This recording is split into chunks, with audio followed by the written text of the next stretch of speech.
Okay, but first we're talking about what's changing inside our schools. But the conversation today isn't about syllabus, exams or power. Because across private schools, something fundamental has shifted. Teachers say decisions inside classrooms are no longer theirs to make. What was once professional judgment is now often overridden by complaints. Discipline that's meant to be consistent becomes negotiable. Teaching quality takes a backseat. And when parent satisfaction drives outcomes, teachers working inside the system say this pressure shows up every single day. Teachers complain of assigned non-teaching duties or of being monitored more for conduct than classroom results. Many teachers, in fact, say the job has changed. Leave is treated like a favor and extra work is expected, not discussed. That pressure builds when complaints start carrying more weight than performance. Parents are also increasingly treated as paying clients. Escalation becomes a tool, surveillance becomes routine, and trust between teachers and management wears thin. But this is not a one-sided story because accountability inside classrooms also matters. Not all teachers are updating skills. Outdated methods still exist. Feedback isn't always welcomed, and sometimes poor performance is blamed entirely on the system. So when systems are weak, bad teaching survives, good teachers burn out, students are the ones who lose consistency, clarity, and also fairness.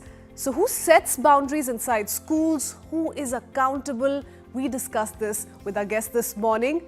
First up, we do want to call upon Navin Chopra. He's the founder of Chopra's Global Education Group. Joins us this morning on the Breakfast Club. Good morning, Mr. Navin. Hope you're doing well.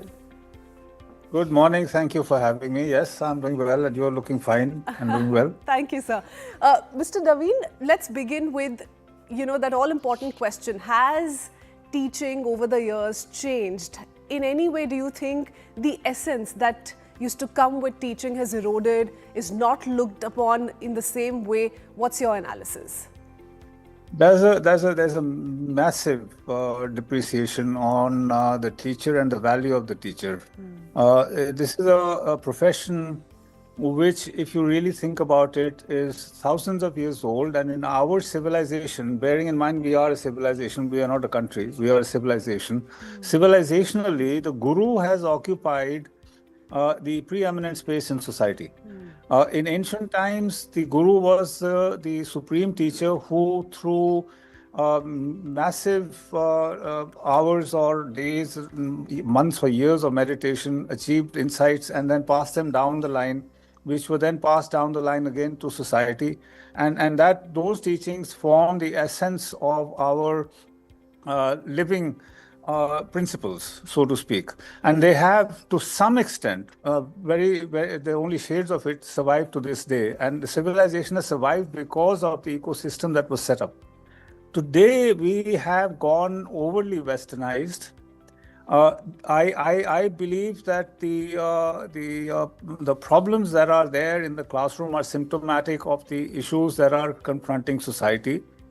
So, for example, parents, a large number of them, I'm not saying all parents, but a large number of parents are abrogating their responsibility to the children they bring into the world by leading extraordinarily busy lives, not being able to pay the attention that a child deserves, especially in the first 4 years of a child's life.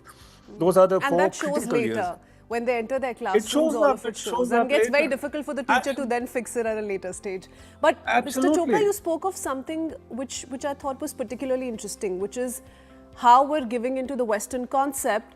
Interestingly, a lot of people say the condition of teachers or how they're treated in the West is far better, or in a lot of countries is far better. Do you agree to that? We also have a second speaker who's with us. Rita Kapur has joined us. She's the founder, director of Gyanshree School. Good morning, Ms. Rita. I'll come to you in just a bit.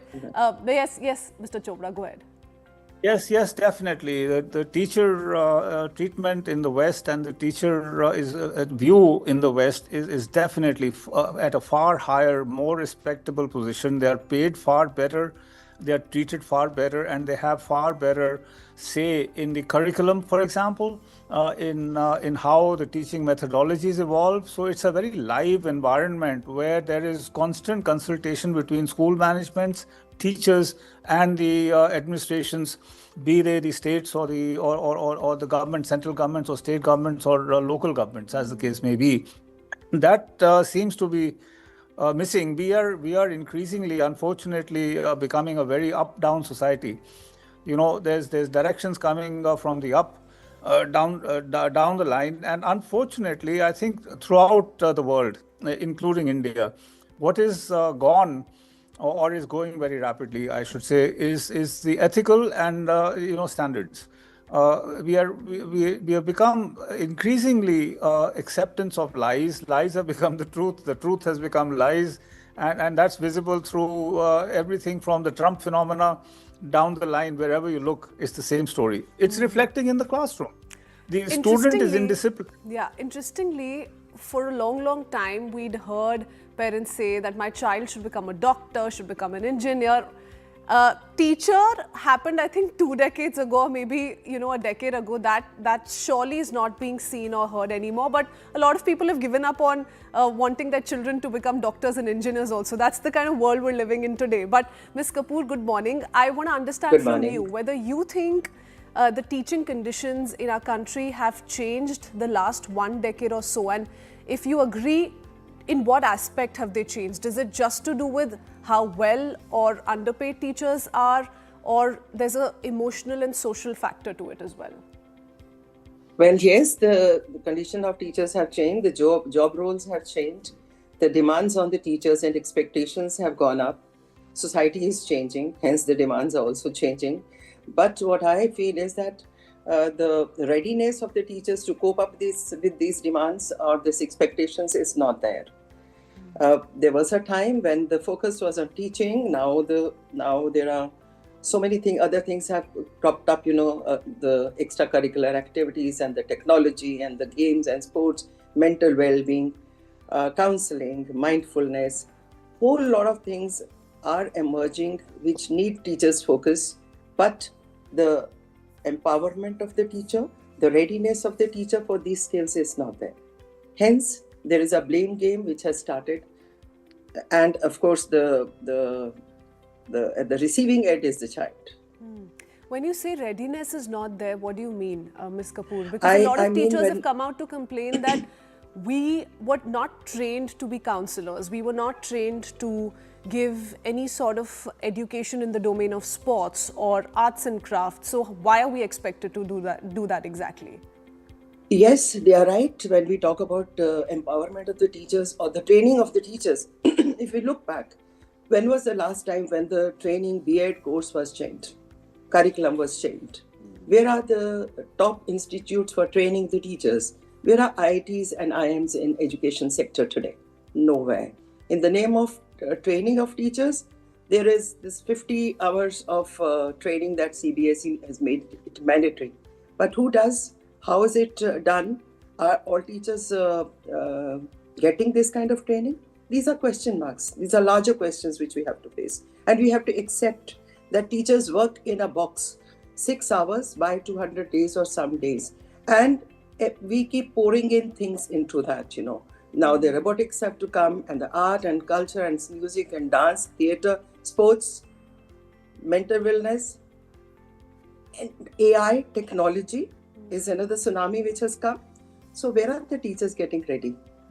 That's my question. But are they really leaving the schools after 6 or 7 hours of work is another question being asked. Mr. Kapur, Mr. Chopra, Ms. Kapur has spoken of a host of things. Do you want to comment on anything you found particularly interesting, especially with regards to this working hour criticism? It's something that teachers are once again being extremely vocal about, that we were supposed to work only for 7 hours. We're expected to be at the beck and call of parents, of the principal, even beyond working hours. How big of a problem do you think that is?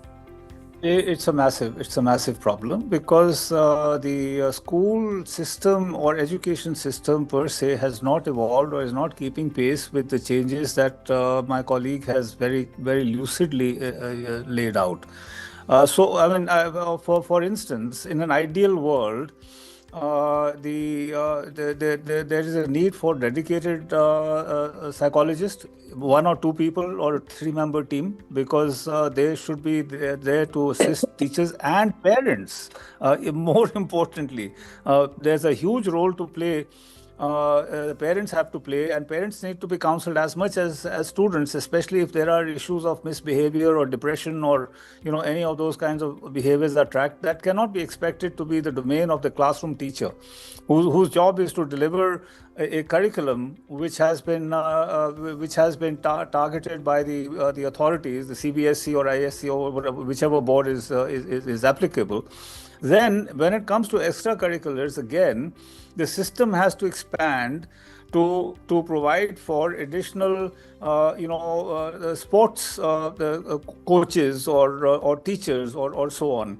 In an ideal world, we have shifted to a scenario where instead of, in my view, rather than give homework, classroom hours should be extended with another, maybe a part-time second shift put in place.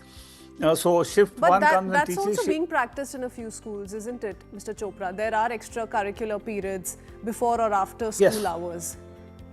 Yes, but the tragedy or tragic comedy is that this is generally within the domain of the very expensive private schools. It's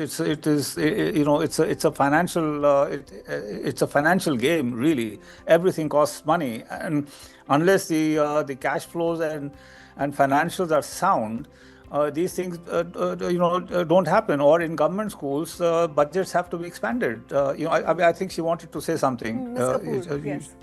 No, Mr. Chopra, I just wanted to say that there are two kinds of schools, I would say.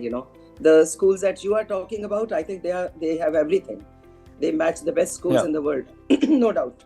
But I think they don't count much because they are very small in numbers. We are talking here about government schools, and we are talking about private schools in rural and semi-urban state. That is where the challenge is.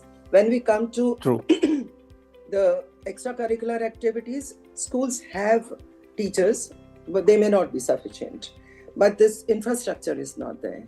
The working conditions are not there. I'm talking about these schools. At the same time, the salaries of the teachers are so low, they are expected to double up for a lot of things. Apart from extracurricular activities, they are doubled up to do some government jobs also. Even besides, in private, they're expected to be available 24/7, and COVID has sort of furthered that entire pattern and made it a lot more difficult for teachers. So parents want the teacher available if they have one small doubt about how to go about a single homework as well. That's, I think, somewhere yes, very that is a problem, because this technology business and COVID has actually, made it compulsory for the teachers to be available, which is I feel is very unfair on the part of parents also, and teachers also. They can't. Apart from this, a lot of teachers have spoken of how they have, over the years, lost the moral authority in the classrooms as well, not just in online mode. Do you agree? Yes. And do you think it's actually come down to teachers being service providers, where the client is always right mindset works? Yes, that's very right. That's very right. The managing the discipline online and offline is a problem. Mostly it's been seen that the children sit in front of the laptop or iPad or whatever, and the camera is off, and they are doing something else. So under these circumstances, how does a teacher how is a teacher expected to maintain discipline?